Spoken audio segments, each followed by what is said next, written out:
بسم اللہ الرحمن الرحیم الحمد للہ کفا وسلام علی عباده الذین اصطفى اما بعد فاعوذ باللہ من الشیطان الرجیم بسم اللہ الرحمن الرحیم قل هو اللہ احد اللہ الصمد لم یلد ولم یولد ولم یکن له کفوا احد صدق اللہ العلی العظیم۔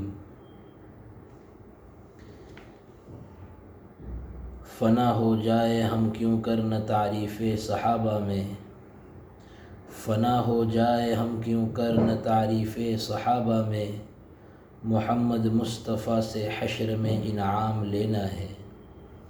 کبھی غفلت نہ کرنا اے ضیاء مدح صحابہ میں، کبھی غفلت نہ کرنا اے ضیاء مدح صحابہ میں، رسول ہاشمی سے حشر میں اگر جام لینا ہے۔ ضیاء لکھنوی صاحب کا یہ شعر ہے۔ اس وقت آپ کو ایک مضمون آپ کی خدمت میں پیش کرنا ہے۔ بہت بہترین صحابہ کرام رضی اللہ عنہم کی زندگی پر ایک کتاب ہے۔ کتاب کا نام ہے صحابہ کرام رضی اللہ عنہم کی پاکیزہ زندگی۔ انتخاب و جمع و ترتیب کرنے والے مصنف ہے محمد صفوان بن مولانا آدم صاحب پالنپوری رسول پوری، مکتب عائشہ گلشن کالونی ورسوہ ممبئی سے یہ کتاب نشر ہوئی ہے۔ اس میں پہلا ہی عنوان فہرست کے بعد خلیفہ رسول حضرت ابوبکر صدیق رضی اللہ عنہ کے نام سے ہے۔ سیدنا ابوبکر صدیق رضی اللہ عنہ کا نام و نسب اور القاب۔ سیدنا ابوبکر صدیق رضی اللہ عنہ کا نام و نسب یہ ہے عبداللہ ابن عثمان التیمی۔ آپ کا نسب نبی اکرم صلی اللہ علیہ وسلم کے ساتھ چھٹی پشت میں مرہ بن کعب سے جا ملتا ہے۔ آپ کی کنیت ابو بکر ہے۔ یہ لفظ بکر سے مشتق ہے جس کے معنی ہے نوجوان اونٹ۔ اس کی جمع ابکر ہے۔ عرب کے ہاں بچوں کو بکر کے نام سے موسوم کرنا مروج ہے۔ ایک بہت بڑے قبیلے کے جد اعلیٰ کا نام بھی بکر تھا، عتیق۔ یہ لقب آپ کو نبی اکرم صلی اللہ علیہ وسلم نے مرحمت فرمایا، یعنی حضرت ابوبکر رضی اللہ عنہ کا ایک دوسرا لقب عتیق تھا جو نبی اکرم صلی اللہ علیہ وسلم نے حضرت ابوبکر صدیق رضی اللہ عنہ کو مرحمت فرمایا۔ اس کی دلیل رسول اکرم صلی اللہ علیہ وسلم کا یہ ارشاد گرامی ہے، انت عتیق اللہ من النار، اللہ تعالیٰ نے آپ کو جہنم کی آگ سے آزاد فرما دیا ہے۔ اسی مناسبت سے آپ کا لقب عتیق پڑ گیا۔ ایک اور روایت میں سیدنا عائشہ رضی اللہ عنہا فرماتی ہے کہ ایک دفعہ ابوبکر صدیق رضی اللہ عنہ رسول اکرم صلی اللہ علیہ وسلم کی خدمت میں حاضر ہوئے تو آپ صلی اللہ علیہ وسلم نے فرمایا انت عتیق اللہ من النار، یعنی اللہ تعالیٰ نے آپ کو جہنم کی آگ سے آزاد فرما دیا ہے۔ اسی دن سے آپ عتیق کے لقب سے مشہور ہو گئے۔ مورخین نے اس لقب کے متعدد اسباب بتائے ہیں کہ آپ کو یہ لقب حسن و جمال کی بدولت یا قدیم خیر و خوبی کے مالک ہونے کی وجہ سے یا جہنم سے آزادی کے سبب دیا گیا۔ ایک قول یہ بھی ہے کہ سیدنا ابوبکر رضی اللہ عنہ کی والدہ کے ہاں کوئی اولاد زندہ نہ رہتی تھی۔ جب آپ کی ولادت ہوئی تو آپ کی والدہ نے قبلہ رو ہو کر دعا مانگی، اے اللہ اسے موت سے آزاد اور میرے لیے سلامت رکھ۔ لہذا آپ کی والدہ کے ان الفاظ کی وجہ سے آپ کا لقب عتیق پڑ گیا۔ صدیق، حضرت سیدنا خلیفہ اول سیدنا ابوبکر صدیق رضی اللہ عنہ کا ایک لقب صدیق ہے۔ یہ لقب بھی آپ کو نبی اکرم صلی اللہ علیہ وسلم ہی نے دیا، جیسا کہ سیدنا انس رضی اللہ عنہ کی روایت میں ہے کہ ایک دفعہ نبی اکرم صلی اللہ علیہ وسلم سیدنا ابوبکر، عمر اور عثمان رضی اللہ عنہ کے ہمراہ احد پہاڑ پر چڑھے تو وہ حرکت کرنے لگا۔ رسول اکرم صلی اللہ علیہ وسلم نے فرمایا، اے احد پرسکون ہو جا، تجھ پر اس وقت ایک نبی، ایک صدیق اور 2 شہید موجود ہے۔ سیدنا ابو بکر رضی اللہ عنہ کو صدیق کا لقب نبی اکرم صلی اللہ علیہ وسلم کی بکثرت تصدیق کی وجہ سے دیا گیا۔ سیدہ عائشہ رضی اللہ عنہ سے روایت ہے کہ جب رسول اکرم صلی اللہ علیہ وسلم کو رات کے وقت مسجد اقصیٰ کی سیر کرائی گئی تو آپ صلی اللہ علیہ وسلم نے صبح لوگوں سے یہ واقعہ بیان فرمایا۔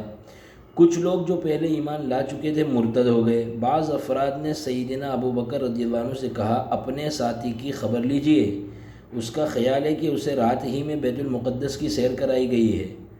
ابو بکر رضی اللہ عنہ نے پوچھا، کیا واقعی آپ صلی اللہ علیہ وسلم نے یہ فرمایا ہے؟ لوگوں نے کہا، ہاں واقعی آپ نے ایسا ہی فرمایا ہے۔ سیدنا ابو بکر رضی اللہ عنہ فوراً بولے، اگر یہ آپ صلی اللہ علیہ وسلم ہی کا ارشاد ہے تو بالکل سچ ہے۔ لوگوں نے کہا، کیا واقعی آپ اس بات کی تصدیق کرتے ہیں کہ وہ نبی صلی اللہ علیہ وسلم رات کو بیت المقدس گئے اور صبح ہونے سے پہلے واپس آ گئے؟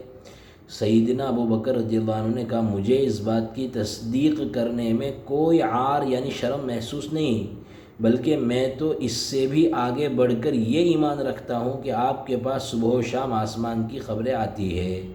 اسی تصدیق کی بنا پر آپ کا لقب صدیق پڑ گیا۔ اب کتاب کے حوالات دیے ہیں۔ سیدنا ابو بکر صدیق رضی اللہ عنہ، جلد اول، صفحہ 53 تا 57، الاصابہ، صحیح ابن حبان، ترمذی شریف کی حدیث نمبر 3679 یعنی 3679، المعجم الکبیر للطبرانی، صحیح البخاری 3675، المستدرک للحاکم، سیرت خلفائے راشدین، صفحہ 27۔ ایک اور لقب آپ کا قرآن کریم میں ہے اتقا۔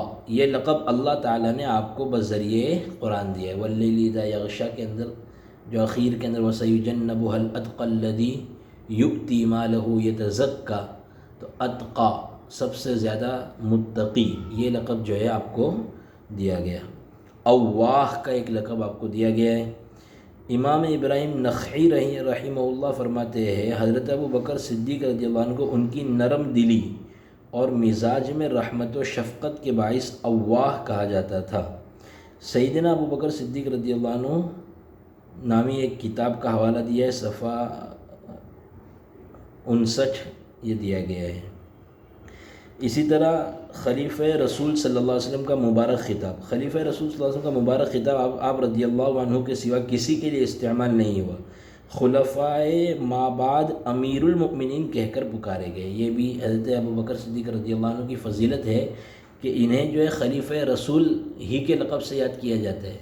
حضرت عمر رضی اللہ عنہ، حضرت عثمان غنی رضی اللہ عنہ، حضرت علی رضی اللہ عنہ انہیں امیر المؤمنین کے لقب سے، اگرچہ انہیں خلفائے راشدہ اربعہ کہتے ہیں، لیکن جو مشہور ہے خلیفہ رسول بلا فصل کے نام سے وہ صرف سیدنا ابو بکر صدیق رضی اللہ عنہ ہے۔ کتاب کا حوالہ بھی دیا ہے، سیرت خلفائے راشدین، صفحہ 20۔ یہ حضرت ابو بکر صدیق رضی اللہ عنہ کی مختصر جو ہے سوانح شروع کی جا رہی ہے۔ یہ صفحہ 38 اور صفحہ 37 سے یہ سوانح شروع ہوتی ہے۔ انشاءاللہ آپ کے سامنے اسی طریقے سے 4 5 صفحے شروع کر کے جو ہے صحابہ کرام کی پاکیزہ زندگی جو کتاب لکھی گئی ہے، بہت بہترین کتاب ہے۔ یہ آپ کو اسی طریقے سے اس کے اندر سے چند باتیں آپ کو پیش کی جائے گی، کیونکہ صحابہ کرام رضوان اللہ تعالیٰ علیہم کی زندگی ہمارے لیے نمونہ اور اسوہ ہے۔ اس کے مطابق ہی ہم زندگی گزاریں گے تو دنیا میں بھی کامیابی ملے گی اور آخرت میں بھی کامیابی ہوگی۔ ویڈیو کے اندر جو سامنے جو کتاب رکھی گئی ایھا الولد کے نام سے، تالیف ہے الامام ابی حامد محمد بن محمد الغزالی، المتوفی 505 ہجری۔ یہ کتاب بہت عمدہ ہے۔ یہ کتاب کی بالکل شروع میں یہ کتاب ترکیسر سورت گجرات مکتبہ مفید الاسلام سے شائع ہوئی ہے، اور اس میں لکھا ہے کہ ابتدا کے اندر جو ہے آپ کے کسی شاگرد نے، جن کا نام لکھا ہے اعلم ان واحد من الطلبة المتقدمین لازم خدمت الشیخ الامام زین الدین حجت الاسلام ابی حامد محمد ابن محمد الغزالی رحمه الله واشتغل بالتحصيل وقراءة العلم عليه حتى جمع دقائق العلوم واستكمل من فضائل النفس. ثم إنه فكر يوما في حال نفسه وخطر على باله فقال إني قرأت أنواعا من العلوم وصرفت ريعان عمري على تعلمها وجمعها، والآن ينبغي أن أعلم أي نوعها ينفعني غدا ويؤانسني في قبري وأيها لا ينفعني حتى أتركه. فقد قال رسول الله صلى الله عليه وسلم اللهم إني أعوذ بك من علم لا ينفع. فاستمرت له هذه الفكرة حتى كتب إلى حضرة الشيخ حجة الإسلام محمد الغزالي رحمه الله تعالى استفتاء وسأل عنه مسائل والتمس منه نصيحة ودعاء. ایک شاگرد نے جو ہے آپ سے نصیحت اور چند مسائل کے متعلق سوال کیا اور التماس کیا کہ نصیحت کریے اور کچھ دعا یا کلمات ارشاد فرمائیے. قال وإن كانت مصنفات الشيخ كالإحياء وغيره تشتمل على جواب مسائل، لكن مقصودي أن يكتب الشيخ حاجتي في ورقات تكون معي مدة حياتي وأعمل بما فيها مدة عمري إن شاء الله تعالى، کہ ایسے چند ورق لکھ دیجئے جو میری پوری زندگی میں مجھے کام آ سکے اور میں پوری عمر اس کے اوپر جو ہے اللہ کے فضل و کرم سے عمل کر سکوں. فكتب الشيخ هذه الرسالة إليه في جوابي والله أعلم. تو شیخ نے یہ ایھا الولد نامی پورا رسالہ جو ہے ان کو لکھ دیا ہے. یہاں سے ایھا الولد، تو یہ کتاب آپ کے سامنے جو ہے بطور استفادہ کے رکھی گئی تھی. چونکہ یہ کتاب عربی زبان میں ہے، اس وجہ سے جو علماء حضرات ہے، طلباء حضرات، یہ کتاب بہت مفید ہے. اس کتاب سے وہ پورے طور پر اچھی طرح استفادہ کر سکتے ہیں. اسی طریقے سے آپ کی خدمت میں ایک استفتاء اور اس کا جواب بھی جو ہے نقل کرنا مناسب ہے. سوال کے اندر تو چونکہ استفتاء یہ ہم جس سال مشکات پڑھ رہے تھے زمان طالب علمی 13 فروری 2020 کو میں نے ہی یہ استفتاء تحریر کیا تھا، اور ہمارے استاذ حدیث و فقہ استاذ محترم مولانا مفتی شبیر احمد صاحب دیولوی خادم جامعہ قاسمیہ عربیہ کھروڑ کے نام میں نے یہ استفتاء پیش کیا تھا. استفتاء کے اندر چونکہ نام سوالات کے اندر بدل کر پوچھا گیا تھا، لیکن اس کا جواب جو ہے وہ آپ کی خدمت میں پیش کیا جاتا ہے. استفتاء بھی پڑھ کر سنا دیا جاتا ہے، اور اس میں نام سوال کے اندر وہ نہیں ہے جن لوگوں کے متعلق یہ استفتاء پوچھا گیا ہے، نام دوسرے ہیں. بسمہ تعالی سوال آپ کے سامنے پیش کیا جا رہا ہے. پہلے انس اور ساجد 2 بھائی ہیں، اس میں سے انس کے بیٹے ابرار کا 1.5 سال قبل انتقال ہوا، اور وہ اپنے بھائی اسحاق اور اس کی اولاد کے ساتھ رہتا تھا. میت کے نکاح میں 2 بیویاں تھیں. عرصہ دراز سے زوجہ اولا کے ساتھ نہ رہنے کی وجہ سے ابرار نے انتقال سے قبل زوجہ ثانیہ کو سارا مال ہبہ کر دیا، اور پھر زوجہ نے اپنے بھتیجوں کو ہبہ کر دیا. اب سوئے اتفاق سے انس کے بھائی ساجد کو ابرار کی جگہ میت خیال کر کے اس کے بیٹے یاسین کی 2 بیویاں ہونے کا تخیل اور خیال پیدا کرنے کے لیے کسی جگہ سے مسئلہ دریافت کیا گیا. اب خلاصے کے طور پر اصل مسئلہ لکھا گیا کہ اب اگر اس دوسرے دریافت شدہ مسئلے کی بنا پر ابن ساجد بین القوسین یاسین کے خلاف دارالقضاء، جس کو دارالمصالحات کا نام بھی دے سکتے ہیں، میں حاضری کے لیے کہا جائے تو دوسرے خود ساختہ مسئلے کی دارالقضاء میں کیا حیثیت ہوگی؟ مستفتی محمد زید ممبئی. تو جواب اس کا ہے بسم اللہ الرحمن الرحیم حامد و مصلی الجواب وباللہ التوفیق. ایسا کرنا جھوٹ اور فریب ہے جو ناجائز اور حرام ہے. ایسا کرنے والے سخت گنہگار ہے، لہذا ابن ساجد کو چاہیے کہ وہ اس ناجائز کام میں ان کی ہرگز مدد نہ کرے، کیونکہ اس جھوٹ اور فریب پر مشتمل مقدمے کو لے کر دارالقضاء جانا اور وہاں حاضری دینا یہ گناہ کے کام ہے. ان کی اعانت کرنا ہے گناہ کے کام میں، جس کی اللہ تعالیٰ نے قرآن مجید میں مخالفت فرمائی ہے. فرمایا لا تعاونوا علی الاثم والعدوان، یعنی گناہ اور ظلم والے کام میں ایک دوسرے کی مدد مت کرو، بلکہ فرمایا ہے تعاونوا علی البر والتقوی، یعنی نیکی اور تقوی والے کاموں میں ایک دوسرے کی مدد کرو. لہذا وہ خود تو حاضر نہ ہوئے، لیکن اگر مجبوراً اس کو حاضر ہونا پڑے تو قاضی کو سچی صورتحال بتلا دے تاکہ وہ گناہ سے بچ جائے. واللہ تعالی عالم. کتبہ العبد شبیر احمد دیولوی خادم جامعہ قاسمیہ. یہ ایک فتویٰ لکھا گیا 13 فروری 2020 عیسوی کو. اللہ تبارک و تعالی نیکی کے کاموں میں ایک دوسرے کی معاونت کرنے کی ہمیں توفیق عطا فرمائے، گناہوں کے کاموں میں تعاون کرنے سے ہم سب کی حفاظت فرماوے، اور مرتے دم تک ہمیں اسلام کے احکام پر عمل کرنے کی توفیق عطا فرمائے، صالحین کی صحبت نصیب فرمائے، صالحین کی جماعت میں ہمیں شامل فرمائے۔ صفوۃ المساجد نامی ایک عربی کتاب ہے جس کے بالکل آخری صفحے پر بہت اچھے اشعار ہے، جس کا آخری شعر بہت بہترین ہے، احب الصالحین ولست منہم لعل اللہ یرزقنی صلاحا۔